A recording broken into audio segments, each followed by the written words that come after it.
Olá, meus amigos, sejam todos muito bem-vindos ao canal Politizando. Eu sou o William Jacob e muita gente me manda links de matérias, vídeos, enfim, pessoas tentando distorcer a ideia do Projeto Nacional de Desenvolvimento. E olha, se eu fosse ficar aqui respondendo e rebatendo todos os ataques feitos, em especial por 3 sites que eu não vou nem dizer o nome aqui, eu teria que gastar quase que um canal só para rebater tantas mentiras que são publicadas lá. Mas olha, teve uma hoje que sinceramente não dá pra gente simplesmente olhar e não falar nada. É o site Brasil 247 que publicou uma manchete lamentável. Eu vou falar sobre isso aqui e sobre o que gerou a reação do Brasil 247. Mas antes eu quero pedir a sua ajuda para que se inscreva no canal, ative aí o sininho das notificações e se gostar do vídeo, mas só se gostar, deixa o like, se não gostar, manda o dislike, comenta, compartilha. Vamos trazer mais pessoas aqui para o canal Politizando. Bom, meus amigos, a Folha de São Paulo está publicando uma série de artigos sobre questões econômicas consideradas sensíveis pelos principais pré-candidatos à presidência da República na eleição deste ano. O Nelson Marconi publicou de Ciro Gomes no dia 3, Henrique Meirelles, que já foi presidente do Banco Central do Lula, ministro do Temer, está agora representando o João Dória, publicou no dia 4, e o Guido Mantega publicou nesse dia 5, representando ali a pré-candidatura, digamos assim, do Lula. Eu achei a ideia inicialmente muito boa, do Sérgio Moro será publicada no dia 6 de janeiro. A gente realmente precisa conhecer cada vez mais o que cada candidato ou cada assessor econômico pensa. E o Ciro Gomes, logo pela manhã, postou nas suas redes sociais uma crítica, ela sim muito dura, em relação ao texto do Guido Mantega. E o Brasil 247, site que apoia o Lula declaradamente, entendeu que o Ciro agrediu a Dilma e publicou a seguinte manchete: Ciro agride Dilma e contesta Mantega para tentar debater economia com o PT. Não é tentar debater economia com o PT. O Ciro convidou o Lula para o debate muitas e muitas vezes, o Lula simplesmente ignora. E eu vou ler aqui o que o Ciro escreveu nas suas redes sociais e vocês tentem achar onde que o Ciro agrediu a Dilma. Disse o Ciro: a síntese do pensamento econômico do lulismo, pobre e cinicamente produzida por Guido Mantega, hoje na Folha, é uma das peças mais hipócritas e ambíguas já vistas. É uma mistura de carta aos brasileiros, envergonhada e nacional desenvolvimentismo de Araque. Se o Brasil depender destes senhores para sair do atoleiro, vamos afundar de vez. A questão central, mudança do modelo econômico, vira uma pergunta minúscula e covarde. Esconde vergonhosamente Dilma, manipula números e transfere toda a culpa para o execrável e igualmente culpado Bolsonaro. Então aqui não tem nada mais da Dilma do que isso aqui, dizendo que o Guido escondeu vergonhosamente a Dilma. Mas vamos continuar com o Ciro aqui, ou seja, fugindo das suas culpas que são imensas, o lulismo já reedita o famoso álibi da herança maldita, agora com sinal invertido e duplicado. Quem temia que a proposta econômica do petismo fosse o mais do mesmo, ficou ainda mais frustrado. É o menos do mesmo. Pois bem, meus amigos, segundo o 247, Ciro agrediu, é um absurdo completo, mas tem método. Querem calar a voz do Ciro, que denuncia, sim, os erros e contradições também do PT, como faz com Bolsonaro, como faz com Temer, como faz com o FHC. Ah, Ilha, mas o Ciro só sabe criticar? Não. Ele critica para ter um diagnóstico do porquê nós chegamos até aqui e oferece as suas soluções em livro, em palestras, lives, enfim, onde ele pode. Mas vamos ver se o Ciro tem mesmo razão nas críticas que fez ao texto de Guido Mantega. O artigo começa criticando o governo Bolsonaro e a situação atual na economia, ok.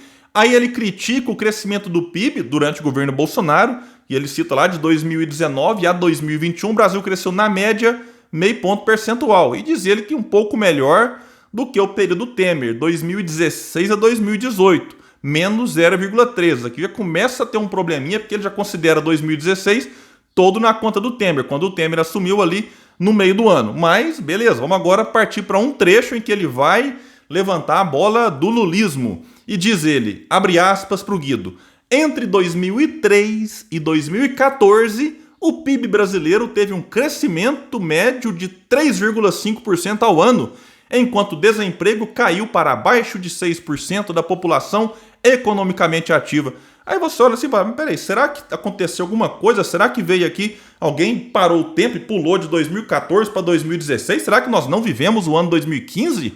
Sim, porque de maneira quase inacreditável, Guido Mantega esqueceu 2015. E o próprio Temer, que foi vice da Dilma, então, escolha do Lula. O que acontece? O Ciro tentou avisar várias vezes em 2010, mas o Ciro tá magoado. Ah, mas o Ciro tem pavio curto. Ah, mas o Ciro é temperamental. Deu no que deu. O Temer, meus amigos, mal conseguia se eleger deputado federal. Quando foi eleito em 2006, ficou ali na rabeira. Foi um dos piores votados que conseguiram, enfim, ter uma vaga lá na Câmara dos Deputados.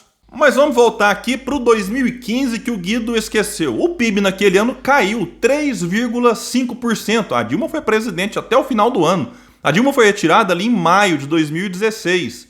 Mas quando você vai perguntar para alguns petistas, a culpa desse tombo no PIB é sempre dos outros. Do Aécio, que não aceitou, e realmente é uma vergonha que o Aécio fez, tem responsabilidade também na desestabilização política.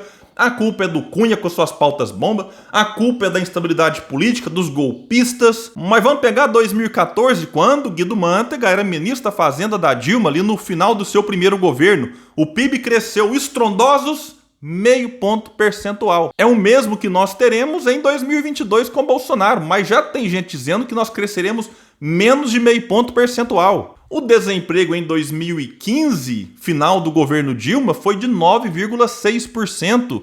Em 2016, quando o Temer já encerra ali esse ano, metade dele, metade da Dilma, 12%. Aí o Temer entrou, reforma trabalhista, que vai gerar emprego, só piorou a situação. Não gerou emprego, retirou direitos dos trabalhadores. Então o Brasil já vinha dando sinais de dificuldades antes de 2015. Vamos pegar aqui agora um detalhezinho importante, porque naquela eleição de 2014, muita gente acusava, olha, o PT está escondendo a sujeira debaixo do tapete.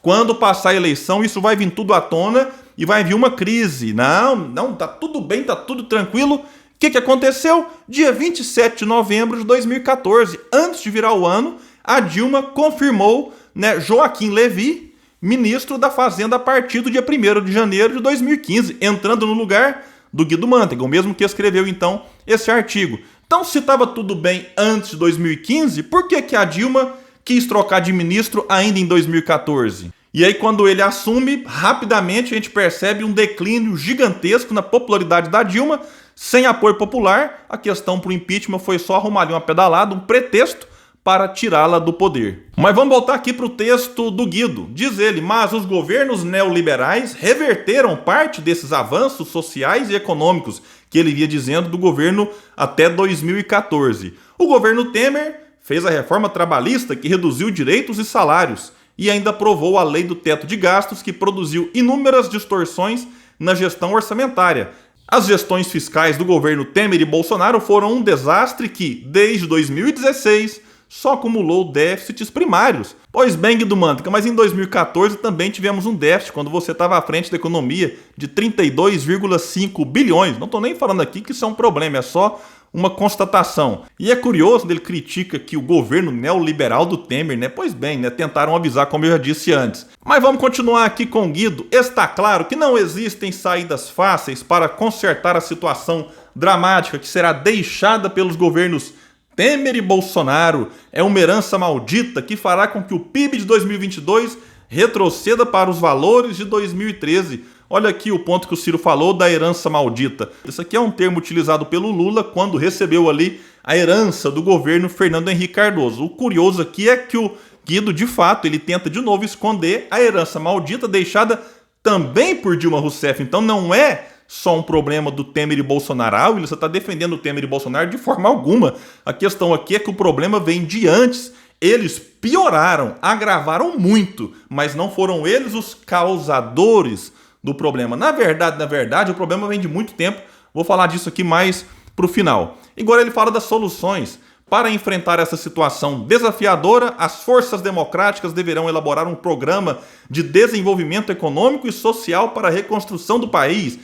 Muito bem, Guido. Certamente esse programa deverá conter medidas emergenciais de combate à fome e à miséria que propiciem condições de sobrevivência da população mais pobre. Beleza. O governo deve coordenar um ambicioso plano de investimentos públicos e privados, de modo a ampliar a infraestrutura e aumentar a produtividade, gerando muitos empregos. Opa, concordo. Aí diz ele aqui, é necessário desenhar um programa de investimentos de longo prazo que dê sustentação ao crescimento e ao aumento da produtividade. Pois bem, então é necessário mesmo. E o PT vai fazer quando isso? Porque estão arrumando até vice. Então tem que desenhar esse programa aqui, ou vão desenhar isso aí só na véspera das eleições? E aí ele parte aqui para outro ponto interessante. Diz ele, é imprescindível realizar uma reforma tributária que simplifique os impostos federais, estaduais e municipais. É importante também diminuir a taxação dos mais pobres, aumentando os tributos sobre a renda e patrimônio dos 1% mais ricos, de modo a reverter a regressividade da estrutura tributária brasileira. Olha, esse ponto aqui, sinceramente, primeiro eu tenho que aplaudir o Guido. Puxa vida, parabéns. Mas a pergunta é, o PT teve 4 mandatos para fazer isso e não fez. O Lula chegou a ter 87% de popularidade e não utilizou isso para ali influenciar, para promover um amplo debate em torno disso e fazer isso aqui. Será que vai fazer agora? Quando a popularidade dele, mesmo que ele assuma, será bem menor do que ele já teve? Quando ele vai ter que enfrentar um antipetismo, se for eleito, maior do que quando ele enfrentou quando foi presidente? Tem hora que eu fico pensando, se de repente alguém que não conhece a história ler esse parágrafo aqui e pensar assim, puxa, bem que o PT já podia ter governado o país, né, com ideias tão maravilhosas como essa aqui, eu tenho que contar, já governou, teve 4 mandatos e não fez. Mas aí ele vai mais, vamos continuar com ele aqui. A política monetária deve manter a inflação sob controle, sem exagerar na dose de juros, não pode exagerar, para preservar o crescimento e ao mesmo tempo evitar um serviço da dívida impagável. O novo governo deve retomar as políticas industriais e as de investimento tecnológico que devolvam a competitividade da indústria brasileira. É outro ponto aqui que o PT não tem moral nenhuma para falar, né? Retomar o que o PT também não retomou. Na verdade, o PT ajudou a agravar o problema que existia já de desindustrialização. O PT é parte do problema e agora quer ser a parte da solução, repito, tendo 16 anos para solucionar e não solucionou. Mas aí conclui ele esse parágrafo. Claro, sem esquecer as questões climáticas e ambientais. Finaliza ele dizendo, o que está em jogo nas próximas eleições é se continuaremos com a política econômica desastrosa do governo Bolsonaro e de outros candidatos neoliberais, ou se vamos retomar a via do social desenvolvimentismo rumo ao estado de bem-estar social. Bom, meus amigos, o André Roncaglia postou o seguinte lá no seu Twitter, eu achei bem interessante, um resumo bem humorado da série da Folha de São Paulo sobre o pensamento econômico dos pré-candidatos. 1. Ciro, Projeto Nacional de Desenvolvimento tá prontinho. Dória, 2. Neoliberalismo com compaixão, se o teto deixar. 3. Lula, sem comentários, tô na frente das pesquisas. E o 4. Moro, que será no dia 6, eu gravo isso aqui no dia 5. Então ele fala que é uma previsão, lavajatismo econômico sem compaixão. Só que tem um detalhe, meus amigos, a pegadinha está no final, tem um asterisco aqui no artigo do Guido Mantega, que não tem do Nelson Marconi, por exemplo, que diz o seguinte, este artigo não expressa o ponto de vista da candidatura Lula, que ainda não foi lançada, sendo o resultado das discussões de um grupo de economistas que assessoram o ex-presidente Lula. Então é assim, se esse artigo cai bem, Lula abraça. Se a reação é negativa como foi, aí o Lula daqui a pouco vai dizer que não, isso aqui é coisa da equipe econômica aí, mas que ele tem que discutir, tem que esperar mais um pouco, que ele não é candidato ainda. É assim que funciona. E eu encerro esse meu vídeo com o último parágrafo do texto de Nelson Marconi, que eu vou deixar o link aqui no comentário fixo para vocês. Disse o Nelson, então, assessor econômico do Ciro. Há sim muito espaço para retomar o crescimento, os bons empregos e a dignidade do povo brasileiro, mas é necessária disposição e coragem para mudar o modelo econômico fracassado que impera há décadas. Então, meus amigos, esse modelo se esgotou, não é uma questão de mudar Maria por João, Mané por José, não é isso. Se a gente não mudar o modelo econômico, vai ficar só remediando os problemas. Tem uma comparação que eu gosto de fazer, que é o seguinte, é como se você tem uma ferida e as moscas vêm e dão uma sentada. Aí mudou o governo, aí entra com a maior preocupação social. Aí vem cá e dá uma banada, as moscas voam, aí dá uma aliviada, fala, ufa. Só que se você não curar a ferida, daqui a pouco as moscas voltam e talvez com mais companhia, dando uma sensação pior depois, que é o que nós estamos experimentando. Entra governo, sai governo, a sensação que dá é que está piorando. Por que está piorando? Porque o modelo esgotou, em vez de mudar o modelo, eles vão remediando teto, reforma daqui, reforma dali, tentando salvar algo que não tem mais salvação.